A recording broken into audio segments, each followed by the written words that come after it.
Raríssimas, raríssimos e raríssimes, bom dia, René de Paula Júnior falando aqui no Radinho de Pilha, 1º de agosto de 2023, com o coração em festa, porque eu tenho uma notícia para compartilhar com vocês que beira o inacreditável, que beira o miraculoso. Eu, amanhã, quarta-feira, vou ter o absoluto privilégio de conversar com um casal extraordinário. Que casal é esse? Natália Pasternak e seu marido Carlos Orsi. Como que isso aconteceu? Pois bem, curiosamente, eu devo esse contato, esse privilégio a algo que não existe mais, que é justamente o Twitter como nós o conhecíamos, né? O Twitter, eu sempre sou usuário desde 2006, eu acho, 17 anos já, e o Twitter permitia uma coisa que me lembra um pouco dos primórdios da web, é que de vez em quando você conseguia entrar em contato direto com alguém que você seguia, com alguma figura pública que você admirava.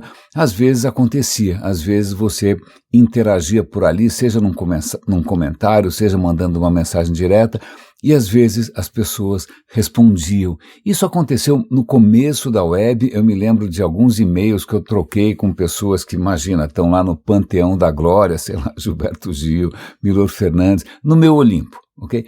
Mas com o tempo isso passou a ser praticamente impossível, né? À medida que as plataformas vão inchando, as pessoas vão se tornando automaticamente menos acessíveis, claro, ninguém dá conta, mas nos primórdios essas oportunidades aparecem. É como se, curiosamente, fazer uma pequena digressão, não sei se é uma boa analogia, mas hoje teremos uma superlua. Torço para que o céu esteja propício, né? Mas teremos uma superlua porque a lua estará... Aliás, teremos 2 superluas em agosto, uma hoje e acho que outra no dia 30, se eu não me engano. Superlua por quê? Porque ela vai estar mais próxima que o normal, a órbita da lua em torno da Terra é uma elipse, ela não é exatamente um círculo, então a distância média, a gente sabe, 380 mil quilômetros mais ou menos, mas hoje ela vai estar muito mais próxima, vai estar 362 mil quilômetros, muito mais próxima, quer dizer, não é tanto assim. Mil perdões, a garganta se manifestando aqui. Mas então, nem tão... A diferença não é tão grande, porque de 380 para 360, convenhamos que não é tanta coisa assim. Quando ela está mais longe, que é o apogeu, ela está a 400 mil quilômetros. Então ela oscila entre 360 e 400, ela está mais próxima, significa que ela vai estar um pouquinho maior no céu, 7% maior, 15% mais luminosa, mas a gente chama isso de superlua. Mas, pois bem, tudo isso porque é lógico que eu vou dar um link com essas informações, eu sempre dou link para tudo que a gente menciona aqui, está tudo no radinhodepilha.com, está tudo no nosso canal no Telegram, não se preocupe. Mas então, nesses momentos de maior aproximação com os nossos astros, nesse perigeu que algumas plataformas permitem, a gente acaba às vezes trocando figurinhas e que, puxa, qual é a probabilidade de que um dia você fosse, sei lá, conseguir fazer uma pergunta para um prêmio Nobel, conseguisse trocar uma mensagem com um grande formador de opinião global.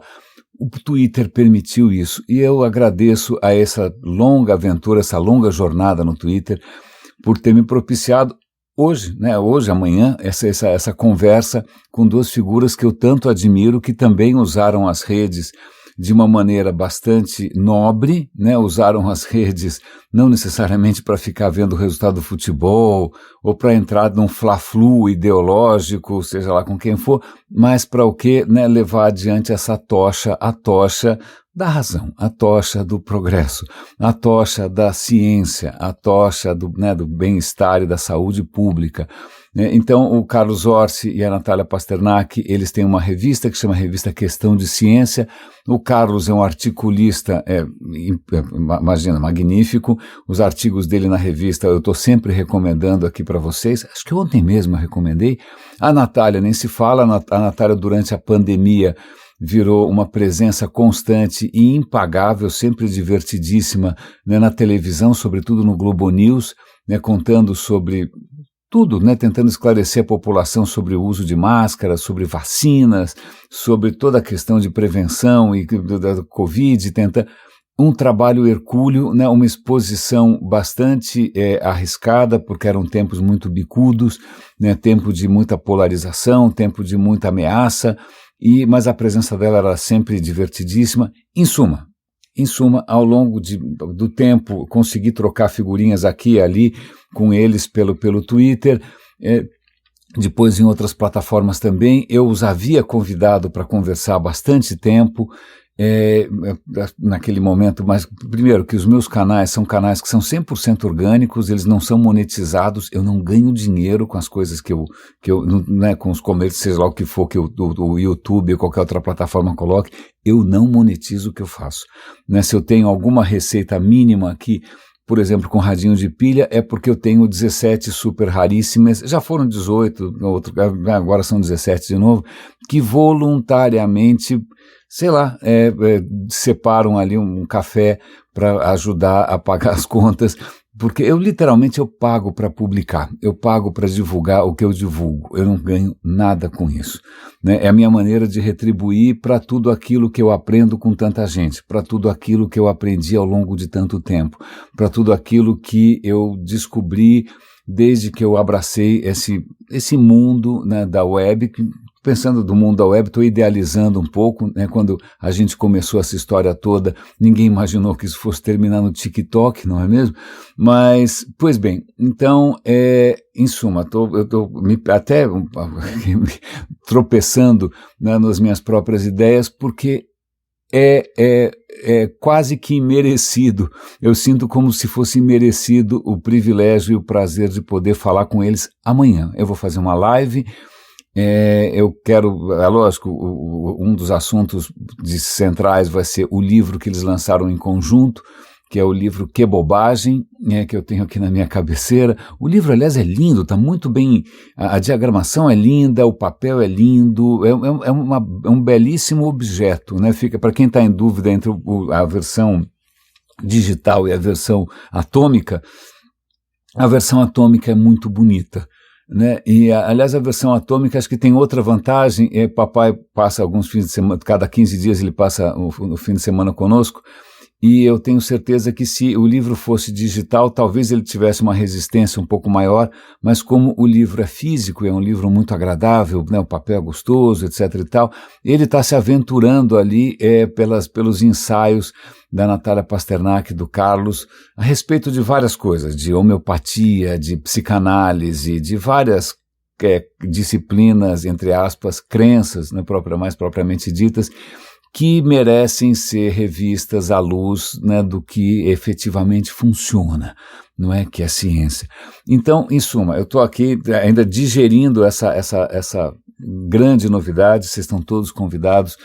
Eu desculpo, conversando com eles, eu estou percebendo com uma tristeza muito grande que eles estão sendo alvo de uma campanha de haters, simplesmente porque imagina, deve ter lá um grupo de WhatsApp dos astrólogos que devem estar declarando guerra, né? O sistema imunológico do pensamento mágico parece que descobriu como se organizar em ataques de citocinas. Pois bem, em suma, então calma, vamos voltar aqui. O que mais que a gente tem para compartilhar? Isso está mais ou menos como uma superlua no céu, está ofuscando um pouco as outras coisas. Eu preciso lembrar de outras coisas que eu tenho para comentar com vocês. Mas eu acho que ontem eu tive, indo para lá e para cá, né? Ontem foi um dia de escritório, não de home office. Eu consegui terminar de ouvir um episódio extraordinário, né, de dois outros divulgadores de conhecimento e ciência, que são os dois ingleses, que tem um podcast chamado The Rest is History, e esse era sobre um episódio da história que eu tinha uma visão muito romântica, muito nebulosa, muito vaga, não é, que era maio de 68 na França. Provavelmente, isso até, eles acabam discutindo isso, durante quanto tempo as pessoas vão lembrar de maio de 68? É possível que essa geração mais nova não tenha ideia.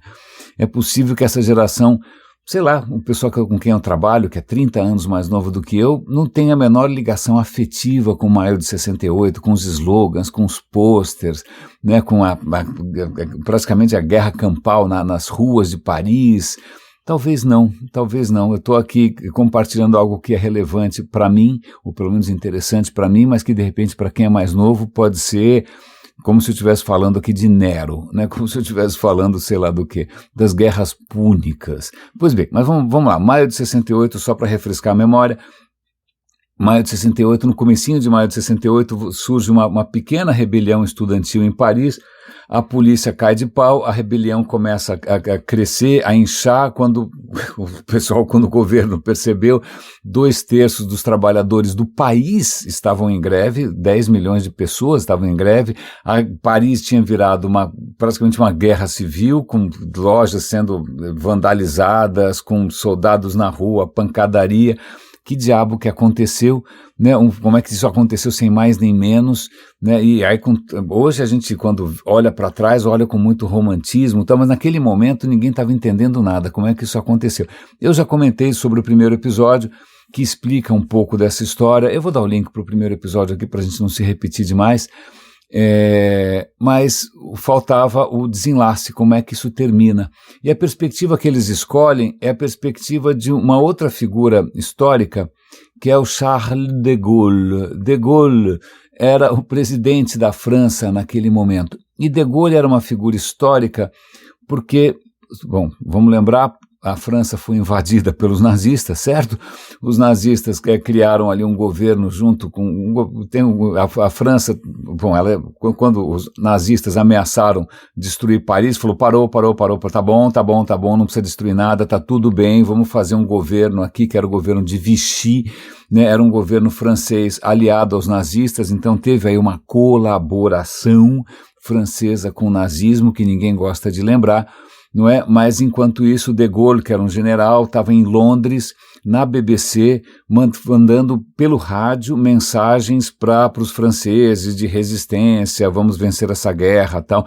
Então, quem não estava gostando ali da presença nazista, ouvia o de Gaulle pelo rádio, né? Então, quando finalmente Paris é libertada pelos americanos, uma coisa que os franceses muitas vezes esquecem, né? Os americanos libertam Paris, mas aí o de Gaulle volta triunfante pela Avenida Champs-Élysées, né? Então o de Gaulle tem essa ligação com a resistência da França ao nazismo, né? Com a derrota do nazismo, e aí ele acaba virando presidente, tá bom? Mas aí em maio de 68, convenhamos, 68 é bastante tempo depois de 45, não é mesmo? 20 e tantos anos, ele tá velhinho, né? Quando começou essa rebelião estudantil, que, de novo, não era nada com uma agenda muito clara, não é que ninguém queria, sei lá, uma revolução comunista, uma revolução de direita, cara, começa com uma rebelião estudantil bastante difusa, né?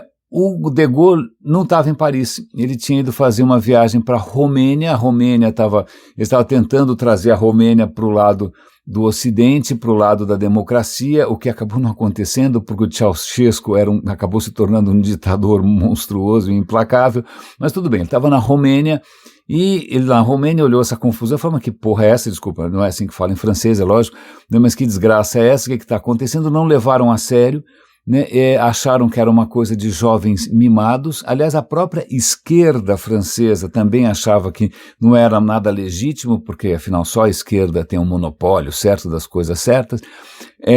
Não, então esse é um bando de molecada que, né, mimada, Nutella, que eles nem sabem o que eles estão fazendo. A esquerda não levou a sério, né, fez pouco caso.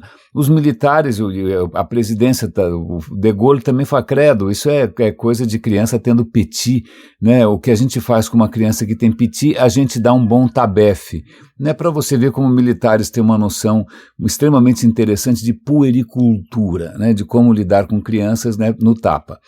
Então, a primeira coisa foi uma repressão brutal e truculenta da polícia francesa. Vale lembrar que antes de maio de 68, a França era um tédio, não estava acontecendo nada, enquanto em vários lugares do mundo você tinha lá protestos nos Estados Unidos contra o Vietnã, você estava começando o movimento hippie, nada disso estava chegando na França. A França, todo mundo era comportado, CDF, coxinha, não estava acontecendo nada, os franceses se orgulhavam disso, não, essa coisa hippie aí, riponga, de amor, que besteira, a gente não precisa de amor livre, a gente já faz sexo o suficiente, está tudo muito bem. Então, quando maio de 68 acontece, de repente, num país que se julgava imune a esse tipo de contágio, né? Eu estou com essa ideia da Natália Pasternak, agora eu só vou ter imagens imunológicas aqui. Bom, pois bem, Então, os caras foram pegos de calça curta, né? E aí, o que o De Gaulle faz? Volta, não volta, volta, não volta. Bom, eu sei que a coisa começa a crescer fora de controle, ninguém sabe o que está acontecendo. O De Gaulle espana, o De Gaulle surta, o que eu faço, o que eu não faço, volto ou não volto? Será que isso vai ser um repeteco da Comuna de Paris? Comuna de Paris foi um outro levante popular que aconteceu em 1848, em que, nossa, a repressão foi brutalíssima, sangue para tudo quanto é lado. Ou será que isso vai ser como a Revolução Francesa, né, que de repente o populacho vai lá invadir o palácio e vai matar todo mundo e eu vou perder a cabeça, o cara está espanando, o cara está surtando, o que ele faz? Volta para Paris, não volta para Paris? A história toda dava um filme. Os franceses provavelmente não iam gostar desse filme, mas o De Gaulle, que era um general, espana. Ele percebe que ele realmente perdeu o controle, que ele está velho, né, que as pessoas inclusive estão pedindo pela sua saída, os trabalhadores e os estudantes falam, olha, 10 anos basta, chega, o De Gaulle está velho, sai daí, né, essa geração encarquilhada, empoeirada tem que cair. Ele não sabe o que fazer, e aí os militares falam, olha, pelo amor de Deus, bom, em suma, é uma confusão, o cara não está dormindo, está espanando, a mulher também acha que eles vão ser decapitados, essa história toda. Num certo momento, acho que logo no final, no final de maio, começa a ter vai ter uma marcha. E aí é muita gente na rua, ia ter uma marcha sei lá, dos comunistas ou qualquer coisa dessa, aí todo mundo pega, a hora que o negócio cresce, todo mundo pega carona, entendeu? Os comunistas vão pegar, todo mundo vai pegar carona porque todo mundo quer pegar esse embalo. Então, ele fica apavorado com a ideia de que eles vão invadir o palácio presidencial e vão matá-lo. Ele pega um helicóptero, ele e a mulher separa todas as joias, deixa com os filhos, né, caso aconteça alguma coisa, pelo menos a gente tem esse pé de meia, né, fica imaginando o tamanho desse pé de meia. Pois bem, ele pega um helicóptero, ele anuncia que ele vai para sua residência no interior da França. O De Gaulle tinha uma coisa meio mitológica, de uma ligação mítica com a França profunda, porque ele era de uma região bastante raiz da França.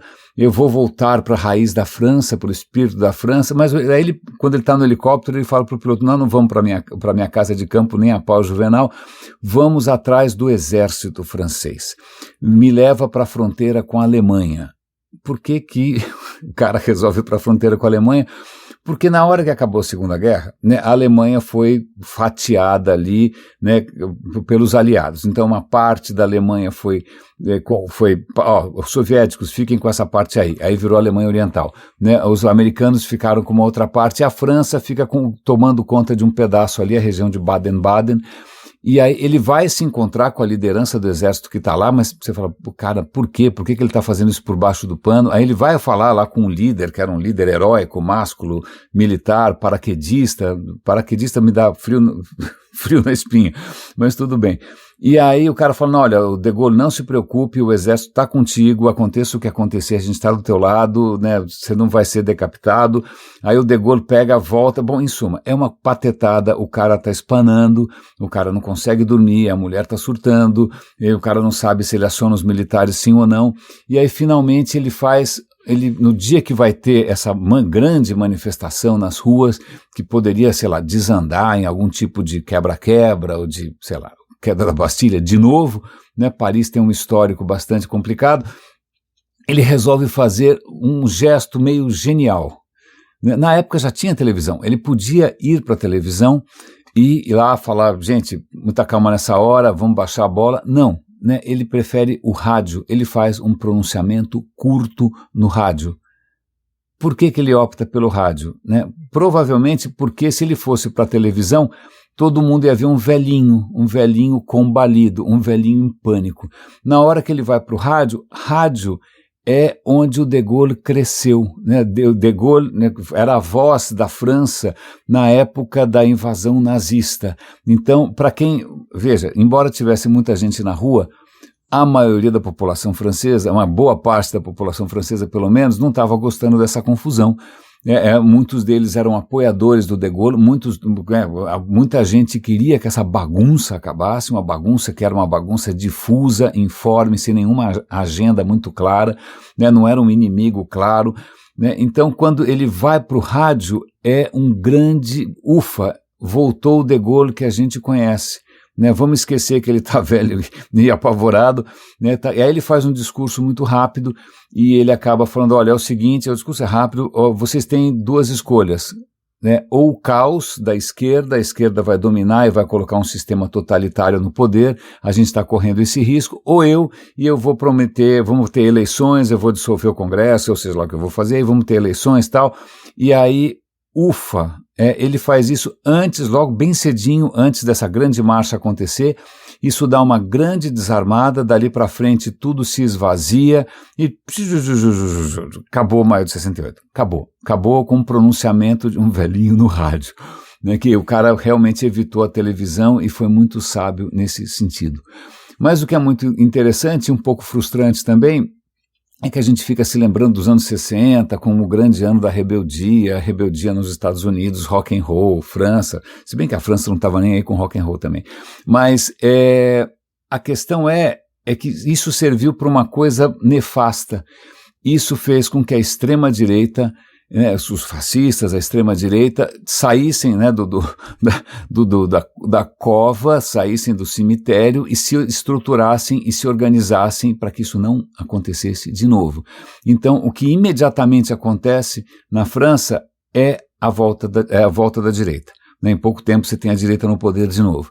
Né? O que acontece nos Estados Unidos, Nixon é eleito. Imagina, depois daqueles movimentos todos civis, né? Martin Luther King, blá, blá, blá, blá, você tem Nixon. Então, veja, talvez um efeito dessa meio revolução vaga e indefinida, né? E eu sei que provavelmente eu estou melindrando aqui muita gente que tem uma ligação mais afetiva com maio de 68, mesmo não tendo vivido, né? Eu sei disso porque esses dias eu andei conversando com alguém que tem uma ligação muito emocional com maio de 68, embora naquela época tivesse 4 anos, não é? Então, a ligação que a pessoa tem é a ligação das narrativas que vieram depois, né? Filmes e seja lá histórias e sei lá o que, novela e vaga e tal, mas quando você vê a história, o que aconteceu, propriamente dito, né? Livros e relatos e testemunhos não ficcionais, você vê que a coisa foi estranha, foi esquisita, deve ter sido muito legal para quem participou, para quem estava naquela confusão toda, deve ter sido épico, não é? Mas o efeito posterior disso é o recrudescimento, né, da repressão.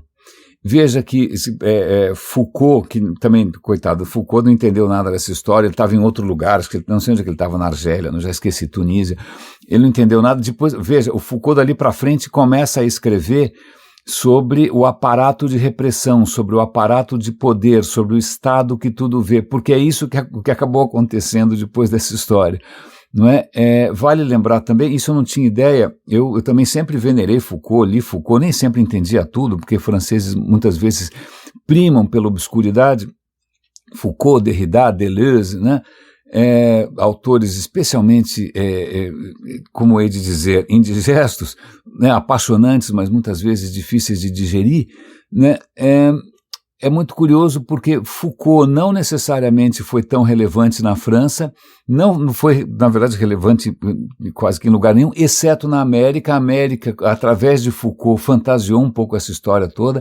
Eu acho que o Brasil também deu uma mitificada no Foucault, isso me faz, obviamente, lembrar do Freud, que acabou sendo mitificado na América, e talvez grande parte, né, do prestígio do Freud por aqui, ainda no Brasil, seja um pouco dessa mistificação que aconteceu depois, porque na real ele não era tão relevante assim, né, no seu próprio tempo. Então, gostei muito. Então, caso você tenha paciência para rever esse momento, que eu sei que tem provavelmente apelos juvenis, apelos de rebeldia, ou seja, o que for, mas na verdade a história é sempre mais complicada do que a gente gostaria. O que mais que tem para comentar aqui? É muito curioso. Não, tem uma notícia interessante, já que a gente falou de coisas siderais. Vamos falar de Euclides, não Euclides da Cunha, nem o pai da geometria, mas Euclides, mais um telescópio que finalmente chegou ao seu destino, ele foi lançado há um mês, mais ou menos. O Euclides é um outro telescópio que vai ficar ali perto do James Webb, se o universo é tão grande, por que um telescópio vai ficar perto do outro, certo? Né? Por que é? É carente? Não. Acontece que, bom, primeiro porque a gente coloca algum telescópio lá longe, né? Estão todos a 1.600.000 quilômetros. Isso é 4 vezes mais longe que a Lua. Por que a gente manda esses caras tão para longe assim? Por uma simples razão. Porque vale lembrar que está tudo em movimento, né? A Terra gira em torno do Sol, a Lua gira em torno da Terra, o Sol gira em torno não sei de onde, está tudo, é uma coreografia, está tudo aí circulando, né? Mas o que acontece é que se você quer colocar um telescópio no espaço, e tem várias razões para você querer colocar um telescópio no espaço. 1, não tem atmosfera para prejudicar o que você está querendo ver. 2, não tem interferência dos rádios e celulares e dos satélites do Elon Musk atrapalhando tudo. Manda para o espaço, cara, o espaço, opa, maravilha, tudo limpinho, não consigo enxergar tudão, sem nenhum tipo de interferência nenhuma. Pois bem, então faz sentido colocar, mas por que colocar tão longe? Porque isso é muito interessante. Veja, quando você começa a calcular ali a gravidade, a Terra atrai a Lua, o Sol atrai a Terra, quando você faz as contas de quem atrai o quê, né, as coisas que giram em órbita, curiosamente, em torno da Terra tem algumas regiões que é meio curva de rio, né, que se você somar a atração da Lua com a atração da Terra, com a atração do Sol, 9 fora 0. Né, porque, sei lá, se você coloca um negócio perto da Lua, vai ser atraído pela Lua, bum, cai na Lua, já era. Se está muito perto da Terra, bum, cai na Terra. Se está muito longe, está na direção do Sol, em algum momento esse negócio vai cair no Sol. Mas tem algumas regiões, né, no espaço, em torno da Terra, que a soma dá mais ou menos 0. Então, o que você colocar ali, fica ali e vai acompanhando todo mundo. É como se fosse pau de enchente, curva de rio, qualquer metáfora fluvial dessas. É realmente um lugar onde, se você deixar um satélite, ou deixar um telescópio, ele vai ficar naquela posição ali sem fazer muito esforço. Ele vai junto, ele vai sendo arrastado por todo mundo sem gastar combustível. Então, você já tem, esses pontos são chamados de pontos de Lagrange. Lagrange acho que foi o primeiro agora, por que chama ponto de Lagrange? Boa pergunta. Não sei se foi o Lagrange que calculou, vou pesquisar, tá bom? Mas a questão é que já tem, naquela região ali, já tem uns 3 telescópios agora, tem o Gaia, tem o James Webb e agora tem o Euclides. Por que o Euclides está lá? Aliás, o Euclides mandou a sua primeira imagem hoje, eu vou dar um link para vocês poderem ver, é uma imagem de teste só para ver se está tudo funcionando, e está. Veja, eu fico me perguntando como é que, cara, vai ter engenheiro bom assim lá longe, porque, pensa, você criar um instrumento tão delicado, é um telescópio, certo? Um telescópio. Você vai colocar na ponta de um foguete, o foguete vai sair que nem um foguete, literalmente, uma aceleração brutal, monstruosa, tudo vibrando, deve sair tudo sacolejando. Meu, se eu fizer uma mudança para um outro bairro aqui, um monte de coisa não vai chegar do mesmo jeito. A gente consegue botar um negócio em cima de um foguete que deve vibrar que nem um desesperado, né? E o negócio continua funcionando 1.600.000 quilômetros depois. Pois bem, mas o Euclides está lá, já mandou imagens, as imagens são lindas. É uma quantidade de estrelas extraordinária, né? Vale lembrar que, né, quantas estrelas tem no universo?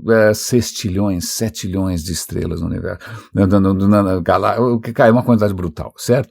As imagens são lindas, mas o Euclides está lá para quê? Para justamente tentar mapear o universo, ou pelo menos uma boa parte do universo, em 3D. Ele quer ter uma ideia do que está aonde, né? Ele quer tentar avaliar melhor as distâncias, como as coisas se distribuem. Por quê? Para tentar entender a questão da matéria escura e da energia escura. Então, a imagem que ele mandou agora é uma imagem, é tipo 1/4 do tamanho da Lua no céu, né? Se você olhar para o céu, a Lua no céu, imagina, é um tiquinho, né? Agora divide isso por 4, então aquele tiquinho, aquele pedacinho do céu, bum, na lente do Euclides, é um troço absolutamente extraordinário, né? Então o Euclides está lá e vai nos ajudar a entender essa história de matéria escura. Desculpa, eu sou meio bobo, eu acho isso absolutamente poético e fascinante. O que mais que a gente tem para comentar aqui com você? Eu comentei das 2 luas, vamos voltar aqui para o nosso planetinha. Vamos voltar na história também, né? Já que eu estou misturando coisas cósmicas e históricas. Tem um artigo muito interessante no New York Times, cujo título é Um Alerta Climático do Berço da Civilização. Bom, a agricultura foi criada, em princípio, onde? No Crescente Fértil, ali que a gente chama, como é que é a história? Ali, não é Mediterrâneo, tem um nome bacana para isso ali, Babilônia, Assíria, logo eu lembro. Bom, ali no Crescente Fértil, onde tinha Assíria, Babilônia, Egito, aquela região toda ali, como é que chamava mesmo? Mesopotâmia, é isso, Mesopotâmia, claro, potamos em grego é rio, rio, é no meio dos rios. Bom, era uma região que tinha água, era uma região que tinha solo fértil, era uma região que tinha natureza luxuriante, abundante, então muita coisa veio de lá, a agricultura veio de lá, a escrita nasceu lá, acho que infelizmente a astrologia também fazer o quê? Mas muitas coisas surgiram ali, a civilização como nós a conhecemos, né, hoje, sem tanto entusiasmo assim, nasceu ali no Crescente Fértil. Mas, adivinha o que acontece? O crescente não cresce mais nada e também não é fértil, né? As imagens que o New York Times está... aliás, é uma reportagem muito bem montada, eles são espetaculares. As imagens são desesperadoramente secas, miseráveis, populações passando fome, populações sem água nenhuma, populações provavelmente tendo que se deslocar, vai saber para onde, plantações arrasadas, animais mortos. Por que diabos? O que aconteceu com o Crescente Fértil? Fúria divina, né? Sei lá. Pois bem, não, talvez tenha sido um alerta, uma lição que a gente não aprendeu. Primeiro, o abuso primeiro, uma agricultura que nos últimos milhares de anos, nos últimos séculos, muito ineficiente, um uso péssimo da água, um gerenciamento ruim.